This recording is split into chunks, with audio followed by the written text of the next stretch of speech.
नेहमीप्रमाणे दिवसाची छान अशी सुरुवात. पण मी कामच करत होती सकाळी सकाळी, स्वयंपाक वगैरे, आणि जे आपली डेलीची रुटीन असते ते तितक्यातच माझ्या जाऊबाईचा फोन आला. ते पण सकाळी 7 वाजेच्या दरम्यान असेल. 2 दिवसापासून जाऊबाईचे वडील बेपत्ता होते. शेतामध्ये नेहमीप्रमाणे जातात. आता रोवणे वगैरे संपले आहेत आमच्या भागातले, तर शेतीला बघायला किंवा फेरफटका मारायला शेतामध्ये जातात. तर नेहमीप्रमाणे आपला कुत्रा धरून ते गेले होते, पण कुठे गायब झाले माहीत नाही. दुपार झाली तरीसुद्धा घरी नाही आले, कारण सकाळी जाणारा माणूस दुपारी तर जेवायला घरी येणारच.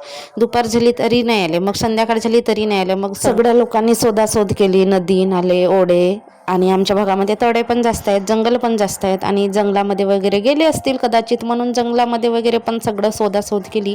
रात्र पण शोधण्यातच गेली, पण त्यांचा काही कुठे पत्ता नव्हता. आणि सकाळी सकाळी मग अशी बातमी मिळाली की त्यांचे चप्पल आणि कुत्र्याची साखळी तिथे आहे, पण कुत्रा नाही आहे आणि ते पण नाही आहेत. मग चांगली शोधाशोध केली तेव्हा ओढ्यामध्ये त्यांचा मृतदेह दिसला.